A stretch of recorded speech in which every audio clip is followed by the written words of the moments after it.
Welcome back to another video అండి. ఈరోజు మీ అందరికీ చాలా ఇంట్రెస్టింగ్ టాపిక్తో నేను మీ ముందుకు వచ్చాను.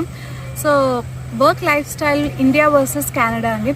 సో మన లైఫ్ స్టైల్ వర్కింగ్ అంతా ఇండియాలో డిఫరెంట్గా ఉంటుంది, ఇక్కడ ఫారిన్ కంట్రీస్లో డిఫరెంట్గా ఉంటుంది. చాలా ఫ్యాక్టర్స్ ఉంటాయి ఇక్కడ, like in terms of salary, in terms of flexibility, ఇలా చాలా విషయాలు ఉంటాయి. సో ఇక్కడ నేను జాబ్ చేయడం స్టార్ట్ చేశాను కాబట్టి I found out some differences. So అవన్నీ కూడా ఈరోజు నేను మీతో షేర్ చేసుకుంటాను. అండ్ అంతకన్నా ముందు నా ఛానల్ని ఫస్ట్ టైం చూస్తున్న వాళ్ళందరికీ కూడా, నా పేరు Radha and Canada immigration life స్టైల్కి సంబంధించిన వీడియోస్ అన్ని నేను ఈ ఛానల్లో పోస్ట్ చేస్తూ ఉంటాను. నా ఛానల్కి ఇంకా సబ్స్క్రైబ్ చేయకపోతే please do subscribe. And now let's get started. So ఇదే రీజన్ అండి, ఇన్ని రోజులు నేను వీడియోస్ పెట్టనందుకు. నేను వర్క్ చేయడం స్టార్ట్ చేశాను, నాకు వర్క్ అండ్ యూట్యూబ్ వీడియోస్ ఇవన్నీ మేనేజ్ చేయడం కుదరక నేను వీడియోస్ పెట్టలేదు. సో నేను జాబ్ స్టార్ట్ చేసింది లాస్ట్ ఇయర్ అక్టోబర్ నుంచి స్టార్ట్ చేశాను. ప్రాపర్ పాండమిక్ టైం నుంచి స్టార్ట్ చేశాను అనమాట. సో ఆల్మోస్ట్ నాకు ఇప్పుడు 1 year అవుతుంది, క్లోజ్ టు 1 year. అండ్ నేను కొన్ని పాయింట్స్ని some kind of differences find out చేశాను. బికాస్ నేను ఇండియాలో కూడా వర్క్ చేశాను, హైదరాబాద్లో, పూణేలో అండ్ బాంబేలో చేశాను. సో అక్కడ ఎక్స్పీరియన్స్ అండ్ ఇక్కడ ఈ 9 to 10 months ఎక్స్పీరియన్స్ నాకు చాలా డిఫరెంట్గా అనిపించాయి. సో అసలు ఇక్కడ foreign life style, working culture ఇక్కడ ఎలా ఉంటుందని మీలో చాలామందికి అనిపిస్తుంది కదా, అందుకనే నేను ఆ థాట్తోనే ఈ వీడియో పెడుతున్నాను. సో ఫస్ట్ థింగ్, బేసిక్గా మనకు వచ్చి చాలా ఇంట్రెస్టింగ్, ఇక్కడ చేయాలి అనే ఇంట్రెస్ట్ అందరికీ ఎందుకు వస్తుంది? శాలరీ వైజ్ కదా. సో ఆబ్వియస్లీ ఇక్కడ డాలర్స్లో మనం ఎర్న్ చేస్తాము.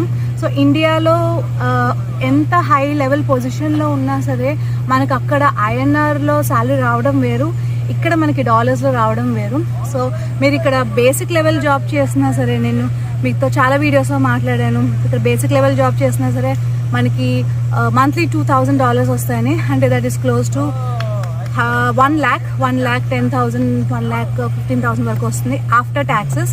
సో మనం ఇండియా లాంటి కంట్రీ నుంచి ఇక్కడికి వచ్చి బేసిక్ లెవెల్ జాబే మనకి 1 lakh ఉందంటే, బేసిక్ లెవెల్ అంటే నా ఉద్దేశంలో ఇప్పుడు సపోజ్ మీరు ఒక బ్యాక్ ఆఫీస్ లైన్లోనో, లేకపోతే ఒక customer service, admin assistant job, ఇలాంటి జాబ్స్ బేసిక్ జాబ్స్ అనమాట. సో వీటిల్లో జాయిన్ అయితేనే మనకి మినిమం వేజే మన ఇండియన్ కరెన్సీలో ఎంత వస్తుంది. సో ఇది అన్నీ కాకుండా మీ ఎక్స్పీరియన్స్ని బేస్ చేసుకుని మీరు ఒక మంచి జాబ్ కొట్టారనుకోండి, ఇంకా అసలు మనకి almost like double the amount వస్తుంది, 3-4 lakhs per month కూడా వస్తుంది. సో మనం ఇవన్నీ ఎప్పుడు ఐఎన్ఆర్తో కంపేర్ చేసుకుంటాం. నేనైతే ఇక్కడికి వచ్చిన తర్వాత మ్యాక్సిమం ఎక్స్పెన్సెస్ అయినా ఒక స్టోర్కి వెళ్ళి ఏమన్నా అక్కడ తీసుకోవాలన్నా సరే, వాడు $5 అంటే $5 ఇంటూ ఐఎన్ఆర్ ఈచ్ $50 ఇలానే క్యాల్కులేట్ చేసుకున్నదాన్ని. అండ్ శాలరీ కూడా నేను అలానే క్యాల్కులేట్ చేసుకున్నాను. I use to feel so good అనమాట. ఓకే, మన శాలరీ ఇక్కడ బాగుంది అని చెప్పి. So that is one good part. ఇక్కడ ఆబ్వియస్లీ మనకి శాలరీ ఇండియా కన్నా బాగా వస్తుంది. మనకు శాలరీకి తగ్గట్టు ఇక్కడ ఎక్స్పెన్సెస్ కూడా ఉంటాయి. సో ఇంకా అవి రెండు కాంపెన్సేట్ అయిపోతాయి. సో ఇదన్నమాట శాలరీ గురించి. అండ్ ఇంకోటి నాకు అనిపించింది ఏంటంటే, ఇక్కడ మనకి పే వచ్చి అవర్లీ బేసిస్ ఉంటాయండి. So that's the best part అని అనిపిస్తుంది. బికాజ్ మీరు ఎన్ని అవర్స్ పని చేస్తే అన్ని అవర్స్కి మీకు పే వస్తుంది. ఓకే, ఫర్ ఎగ్జాంపుల్ మీకు ఒకవేళ 8 to 4 షిఫ్ట్ ఇచ్చారు. 8 to 4 షిఫ్ట్ ఇచ్చిన తర్వాత ఇక్కడ ఎలా ఉంటుందంటే 4 o'clock టక్కన కొట్టిన వెంటనే అందరూ బ్యాగులు సర్దేసుకుని వెళ్ళిపోతారు, షట్ డౌన్ చేసేస్తారు. నో మ్యాటర్ వాట్, ఏ పొజిషన్లో ఉన్నా సరే ఇక్కడ చాలా టైమింగ్స్ మాత్రం బాగా ఫాలో అవుతారండి. నేను ఇండియాలో చేస్తున్నప్పుడు మాత్రం నాకు ఈ ఫ్లెక్సిబిలిటీ లేదు. నాకు 5 o'clock వరకు షిఫ్ట్ ఉన్నా సరే నేను 1 hour ఎక్స్టెండ్ అవ్వడం, 2 hours ఎక్స్టెండ్ అవ్వడం, and that to without pay. ఎందుకంటే మనకి మంత్లీ పే ఎంత ఉంటుందో మనం ఎంత ఎక్స్టెండ్ చేసినా సరే మనకి పే ఏమి అక్కడ మ్యాచ్ అవ్వదు, అంటే పే ఏమి పెరగదు. అదే ఇక్కడైతే మీకు ఒకవేళ సపోజ్ వీళ్ళకి కూడా ఏంటంటే కొంచెం ఒకవేళ ఫర్ గివెన్ డే ఏమన్నా కొంచెం పని ఎక్కువ ఉండి మన ఎక్కువసేపు ఉండమంటే దానికి తగ్గట్టు పే చేస్తారు. సో 5 to 6 1 hour ఎక్స్ట్రా చేయమంటే ఆ 1 hour ఎక్స్ట్రా మీకు మళ్ళీ పర్ అవర్ పేమెంట్ ఉంటుంది. సో అండ్ దట్ టు ఇక్కడ ఎవరు ఫోర్స్ చేయరండి. ఇప్పుడు వాళ్ళు అడుగుతారు, అవైలబిలిటీ అడుగుతారు. లైక్ ఈరోజు కొంచెం పని ఎక్కువ ఉంది, ఆర్ యూ అవైలబుల్? మీరు ఎస్ అని చెప్తే ఫైన్, మీరు నో అని చెప్పినా సరే fine. There is no compulsion at all. చెయ్యాలి, it is your duty, it is your responsibility అసలు ఏమీ ఉండవు. సో ఎవరైతే చాలామంది ఇక్కడ ఏంటంటే బ్యాచిలర్స్గా వస్తారు వేరే కంట్రీస్ నుంచి. సో వాళ్ళందరికీ ఏంటంటే ఎక్స్ట్రా అవర్స్ అంటే ఎక్స్ట్రా మనీ అని చెప్పి they are always ready to work అనమాట ఫర్ ఎక్స్ట్రా అవర్స్. సో అలాంటి వాళ్ళందరూ ఇది అడ్వాంటేజ్ తీసుకుంటారు. సో మీకు ఫ్యామిలీస్ ఉండి if you can manage working for extra hours then it's totally up to you.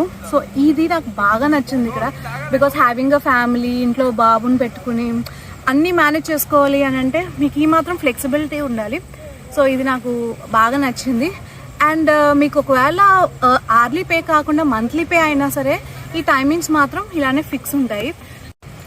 So ఇక్కడ వర్క్ లైఫ్ బ్యాలెన్స్ అనేది ఫుల్గా ఉంటుంది మనకి. ఇండియాలో కన్నా నాకు కెనడాలో అయితే అసలు చాలా బ్యాలెన్సింగ్ ఉంటుంది అని అనిపించింది ఈ అన్ని ఫ్యాక్టర్స్ని నేను చూసి.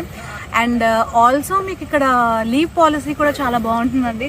ఇక్కడ ఎలా ఉంటుందంటే పైగా ఇప్పుడు సపోజ్ మీరు ఒక హాస్పిటల్కి వెళ్ళాలి, హాస్పిటల్లో మీకు ఒక డాక్టర్ అపాయింట్మెంట్ కావాలి. ఇండియాలో లాగా మనకి ఏమైనా ప్రాబ్లం వచ్చిన వెంటనే డైరెక్ట్గా డాక్టర్ దగ్గరికి వెళ్ళి చూపించుకోవడాలు ఇలా ఉండవండి. మీ ఫ్యామిలీ డాక్టర్ దగ్గర మీరు అపాయింట్మెంట్ తీసుకోవాలంటే మీ అవైలబిలిటీ ప్రకారం మీకు అపాయింట్మెంట్ ఉండదు, డాక్టర్స్ అవైలబిలిటీ ప్రకారం మీకు అపాయింట్మెంట్ ఇస్తారు. సో ఒకవేళ మీరు ఈరోజు కాల్ చేసి అపాయింట్మెంట్ అడిగితే వాళ్ళు వెడ్నెస్డే మార్నింగ్ 10 o'clock ఉంది అపాయింట్మెంట్ అని అంటే you don't have a choice other than going for that appointment. So ఇలాంటి ఛాన్సెస్లో ఈవెన్ ది కంపెనీస్ వాళ్ళు కూడా మనకి చాలా కోఆపరేట్ చేస్తారు. సో నాకు లీవ్ కావాలి, I have so and so appointment అంటే they would be like okay no problem అని చెప్పి. It could be a dentist appointment, doctor appointment, వీటన్నిటికీ కూడా చాలా ఫ్లెక్సిబుల్ లీవ్ పాలసీ అనేది ఇక్కడ ఉంటుంది. సో ఇవన్నీ అయితే నాకు చాలా చాలా బాగా నచ్చాయి. అండ్ ఇవన్నీ ప్లస్ పాయింట్స్. అండ్ ఇంకొక ప్లస్ పాయింట్ ఏంటంటే ఇక్కడ లాంగ్ వీకెండ్ అండి. Every month you have a long weekend ఇక్కడ. అంటే either a Monday or a Friday మీకు హాలిడేస్ వస్తాయి ఇక్కడ. ఎవ్రీ మంత్ ఉంటుంది. కెనడా డే ఉంటుంది, లేకపోతే లేబర్ డే ఉంటుంది, something or the other. So మీరు ఒకవేళ కెనడాస్ పబ్లిక్ హాలిడేస్ అని చెప్పి మీరు గూగుల్లో సెర్చ్ చేస్తే every month you find a leave holiday either on Monday or Friday. So అందరికీ ఇక్కడ long weekend plans every month ఉంటాయి. సమ్ టైమ్స్ ఏమవుతుందంటే వాళ్ళు థర్స్డేనో ఇంకొక రోజు ఎక్స్ట్రా లీవ్ పెట్టుకుని 4 days 5 days వెళ్ళిపోయి బయట ఎక్కడికన్నా ప్లేసెస్కి ఇలా ఎంజాయ్ చేస్తూ ఉంటారు. సో ఇక్కడ ఫ్యామిలీ లైఫ్కి మీకు టైం స్పెండ్ చేయడానికి చాలా బాగుంటుంది. నాకు అది కూడా చాలా బాగా నచ్చింది. ఎందుకంటే మనం ఫస్ట్ చూసేది జాబ్ చేస్తున్నామంటే హాలిడేస్ ఎప్పుడు ఉన్నాయి, మనకి సాటర్డే సండేస్తో కలిపి వస్తాయా, ఇవే ఎక్కువ చూస్తాం కదా. నేనైతే అదే చూస్తాను. సో నాకు అది బాగా నచ్చింది. సో ఇవన్నీ ప్లస్ పాయింట్స్ అండి. ఇవన్నీ పక్కన పెడితే job security first and very important thing ఇక్కడ ఏంటంటే జాబ్ సెక్యూరిటీ. ఆ జాబ్ సెక్యూరిటీ ఒక్కటి ఇక్కడ మనకి ఉండదు. ఇండియాలో మనకి జాబ్ చాలా సెక్యూరిటీ మనకు ఉంటుంది, ఇక్కడ మనకు అంత ఉండదు. అండ్ ఎస్పెషలీ మీరు ఒకవేళ కాంట్రాక్ట్ మీద చేస్తుంటే ఇక్కడ ఎలా ఉంటుందంటే full time job, contract job అని ఉంటాయండి.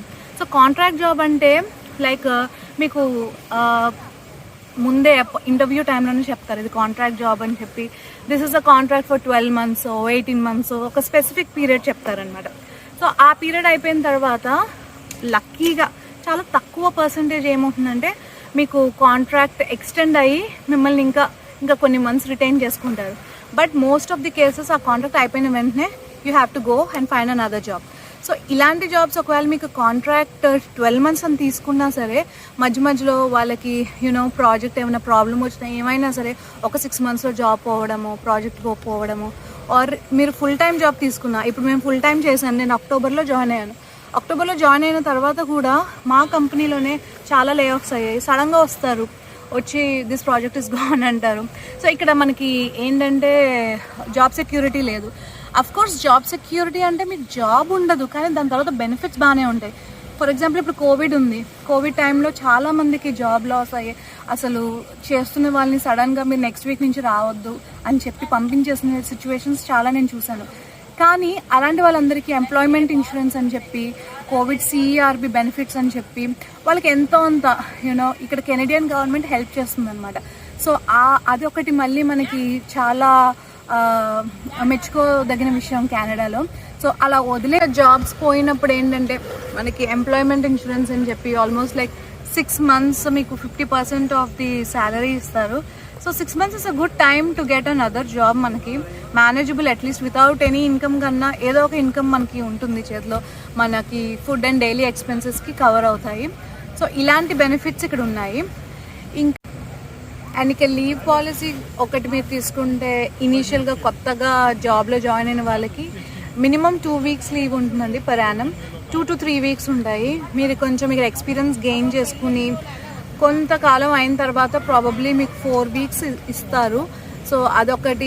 స్టిల్ ఓకే కదా, మనకి జాబ్ ఒకవేళ కావాలి అనుకుని ఒక ప్రాపర్ జాబ్ వస్తే, అండ్ ఎస్పెషలీ ఈ టైంలో, ఇప్పుడు కోవిడ్ టైంలో ఎవరికి అసలు లీవ్స్ కూడా పెద్దగా అవసరం లేదు.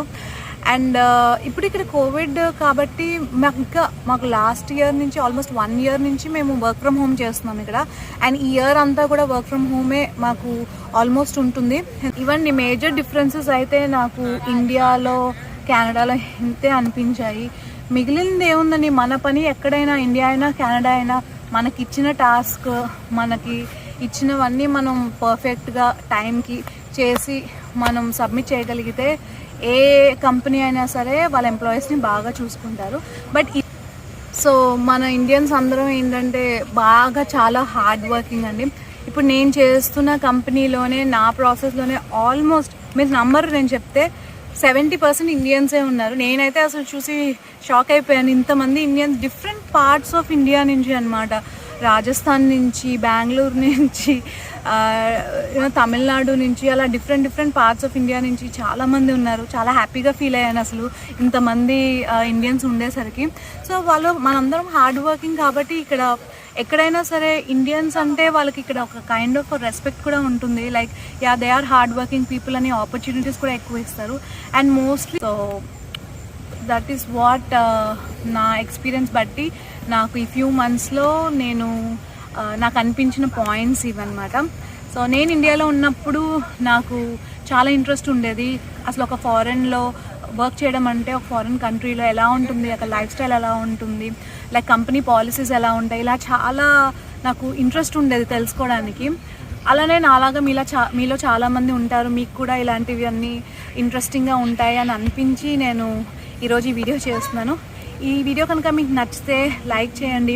అండ్ ఇలాంటి ఇంకా టాపిక్స్ మీకు ఏమన్నా మీ మైండ్లో రేజ్ అయితే, లైక్ ఇలాంటి టాపిక్ మాట్లాడక్క అని చెప్పి నన్ను అడిగినా సరే నేను అవన్నీ కూడా నేను మాట్లాడతాను. అండ్ చివరిగా నా ఛానల్కి ఇంకా ఎవరైనా సబ్స్క్రైబ్ చేయకపోతే ప్లీజ్ నా ఛానల్కి సబ్స్క్రైబ్ చేయండి. అండ్ నా వీడియోస్ నచ్చితే మీ ఫ్రెండ్స్కి షేర్ చేయండి. అండ్ ఈ వీడియోని తప్పకుండా లైక్ చేయండి. Thank you.